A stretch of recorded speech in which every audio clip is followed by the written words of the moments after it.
Hello students, कैसे हैं आप। Welcome to my YouTube channel physics style. आज का जो हमारा टॉपिक है वो है some physical laws in nature, यानी हमारे पास यहाँ पर कुछ इंपॉर्टेंट फिजिकल लॉज होते हैं नेचर के अंदर, वो हम यहाँ पर पढ़ने जा रहे हैं। ओके, तो यहाँ पर चार है हमारे पास physical laws. Laws of conservation of energy, laws of conservation of linear momentum, laws of conservation of angular momentum और laws of conservation of charge. ये हमारे पास कुछ फिजिकल लॉज है। ओके, तो यहाँ पर मेनली बात यह है कि जो कंजर्व क्वांटिटी क्या होती है, यानी जो कंजर्वेशन जो क्वांटिटी है वो क्या होती है। जो कंजर्वेशन क्वांटिटी वो होती हैं जो टाइम के अनुसार क्या रहती हैं, कांस्टेंट रहती हैं। ठीक है, उनको हम कंजर्व क्वांटिटी बोलते हैं। ओके ओके, तो अब हम इसको डिटेल से पढ़ने जा रहे हैं। एक एक जो हमारे पास लॉज है वो हम डिटेल से पढ़ेंगे। तो सबसे पहले हम यहाँ पर पढ़ेंगे laws of conservation of energy. Okay, ये सबसे पहले है।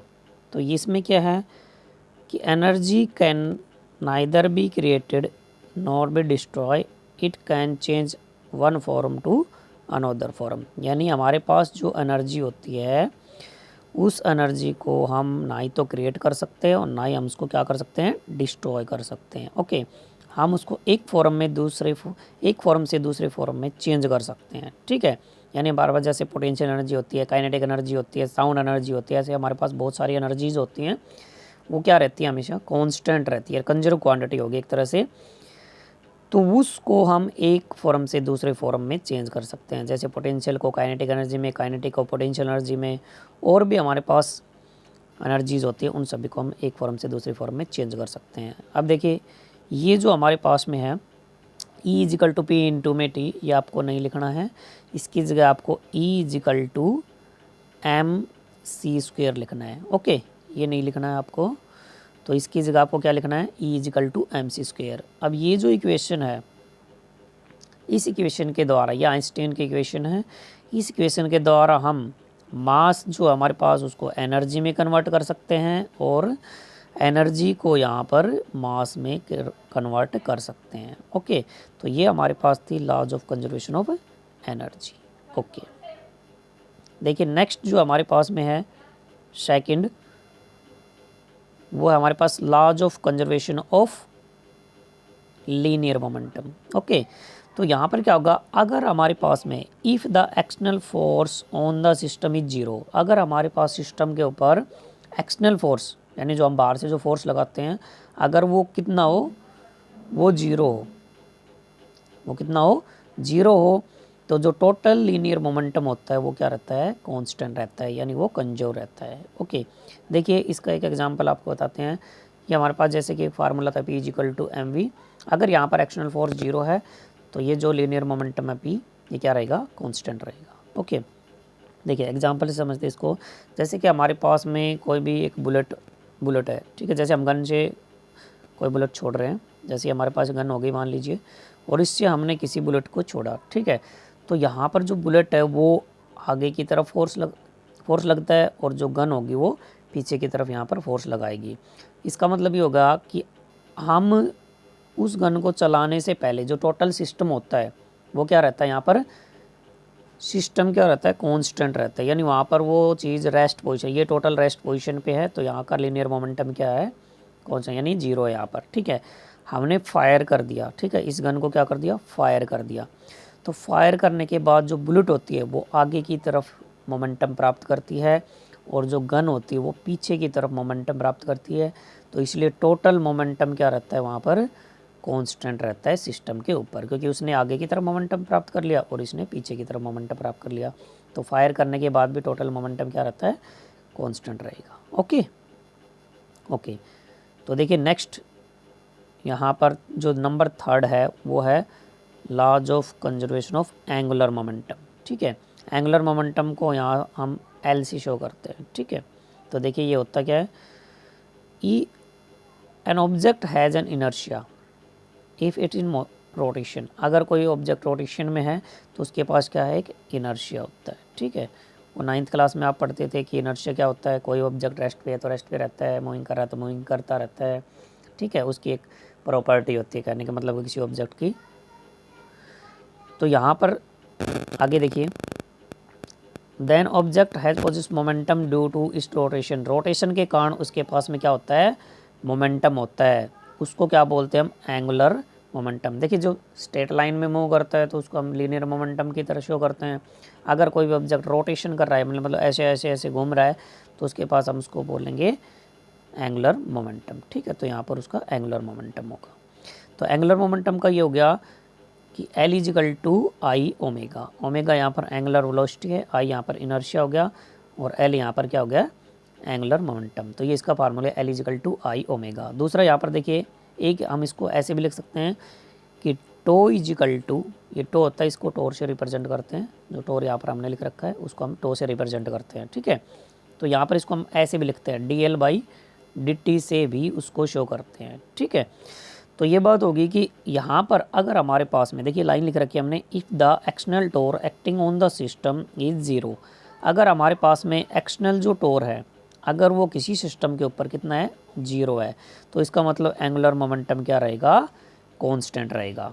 तो यहाँ पर अगर यहाँ पर हमारे पास में ये जो टोर है अगर ये कितना हो सिस्टम के ऊपर, जीरो हो, तो इसका मतलब यहाँ पर हमारे पास में ये जो एंगुलर मोमेंटम होगा ये क्या रहेगा, उसका कांस्टेंट रहेगा। ओके, देखिए यहाँ पर एक एग्जांपल से भी हम इसको समझ सकते हैं एंगुलर मोमेंटम को, कि जैसे L equal to I omega हो गया, अगर हमारे पास में आई निकालना है तो ये हो गया, ओमेगा को नीचे लिख के आएंगे तो ये हो गया आई। ठीक है, तो इसमें होता है कि जैसे हम कोई भी एग्जांपल लिख के समझ सकते हैं कि जैसे हमारे पास में आइस स्कैटर होते हैं या फिर जो बैलेट डांसर होते हैं, तो आइस स्कैटर जब आइस के ऊपर ऐसे डांस वगैरह करते हैं या फिर मूविंग करते हैं, तो अपने हाथों को, यानी अपने हाथों को क्या करते हैं, वो ऐसे करे रखे थे चारों ऐसे, यहाँ से मतलब ये fix point axis of rotation हो गया, और यहाँ से हाथ इस तरफ भी हाथ हो गए, तो ये मान लीजिए कि उसकी आर डिस्टेंस होगी। ठीक है, यहाँ से फिक्स एक्सिस से उसकी आर डिस्टेंस होगी। तो इसका मीन्स होगा कि यहाँ पर उसका जो ये जो है हमारे पास में आई, ये उसका ज़्यादा हो जाएगा यहाँ से, और ये जो ओमेगा होगा एंगुलर वेलोसिटी, यानी जो यहाँ पर अगर वो रोटेशन करेगा ऐसे घूमेगा तो वो क्या हो जाएगी, उसकी कम हो जाएगी, यानी रोटेशन उसका कम हो जाएगा। अगर वो आइस के ऊपर डांस कर रहा है तो उसका रोटेशन जो होगी, यानी घूमने की जो होगी, वो रोटेशन कम हो जाएगा उसका। ठीक है, और जैसे कि मान लीजिए कि वो अपने हाथों को, ये जो उसके हाथ है ऐसे, अगर उसके हाथों को ऐसे कर लिया, यानी पास कर लिया बिल्कुल ऐसे, जैसे हम अपने हाथों को मिला के खड़े रहते हैं ना ऐसे, उसको पास कर लिया, तो इसका मतलब यहाँ पर आर उसकी क्या हो गई है, घट गई है। यहाँ पहले आर ज़्यादा थी, अब आर इसकी क्या गई है, कम हो गई है। आर कम होने से उसके पास में क्या होगा, अब हमने जो फार्मूला लिखा था L equal to I omega, तो आर कम होने से यहाँ पर उसकी जो एंगुलर वेलोसिटी होती है वो क्या हो जाती है, एंगुलर वेलोसिटी बढ़ जाएगी उसकी। तो इसके कारण से अगर वो रोटेशन करेगा एक जगह खड़े होके, अगर वो रोटेट करेगा इसके ऊपर, तो उसका रोटेशन क्या होगा, ज़्यादा, यानी उसकी एंगुलर वेलोसिटी ज़्यादा हो जाएगी। ठीक है, तो ये होती है laws of conservation of angular momentum. Okay, तो नेक्स्ट जो हमारे पास में है नंबर 4, वो देखिए laws of conservation of charge. तो ये है last laws of conservation of charge, यानी charge neither be created not be destroy, energy की तरह हो गया। कहने का मतलब क्या कि जो चार्ज होता है ना ही तो हम क्रिएट कर सकते हैं ना ही हम उसको डिस्ट्रॉय कर सकते हैं। चार्ज को एक बॉडी से दूसरी बॉडी में हम क्या कर सकते हैं, उसको ट्रांसफ़र कर सकते हैं। ठीक है, यानी जैसे कि in a close system amount of the charge remains the same, close system के अंदर चार्ज क्या रहता है, सेम रहता है। ठीक है, तो यहाँ पर ये होगा कि चार्ज को हम ना ही तो डिस्ट्रॉय कर सकते हैं ना ही हम उसको क्रिएट कर सकते हैं, तो एक बॉडी से दूसरी बॉडी में हम क्या कर सकते हैं, उसको ट्रांसफ़र कर सकते हैं। अगर हमारे पास ये एक बॉडी है, दूसरी बॉडी ये है, तो हम इसको चार्ज को इस बॉडी से इस बॉडी में ट्रांसफ़र कर सकते हैं। ठीक है, अगर किसी बॉडी के पास में यहाँ पर इलेक्ट्रॉन ज़्यादा हैं, अगर यहाँ पर इस बॉडी में इलेक्ट्रॉन ज़्यादा है तो इसका मतलब इसके ऊपर नेगेटिवली चार्ज है। ठीक है, ये बॉडी नेगेटिवली चार्ज है। अगर हमारे पास में ये बॉडी है, अगर यहाँ पर इसके पास में प्रोटॉन ज़्यादा है, ठीक है, प्रोटॉन ज़्यादा है, तो इसका मतलब यहाँ पर बॉडी के ऊपर क्या है, पॉजिटिवली चार्ज है। ठीक है, तो ये हो गया कि जो laws of conservation of charge ये होती है। ओके, जैसे हम टोर पढ़ रहे थे ना, टोर, तो एक डेफिनेशन होगी टोर। टोर क्या होता है, तो देखिए तो ये हो गया कि torque it is a measure of a force applied on the object that and cause an object to be rotate about an axis, यानी एक तरह से कि एक फोर्स ही होता है, ठीक है। यानी कोई भी ऑब्जेक्ट होता है, अगर हम उसके ऊपर फोर्स लगाते हैं, अगर वो ऑब्जेक्ट अपने एक्सिस पे रोटेट करना स्टार्ट कर देता है तो वहाँ पर क्या है, टोर काम कर रहा है, ठीक है। तो टोर एक तरह से एक फोर्स ही हो गया जो किसी बॉडी के ऊपर लगाया जाता है।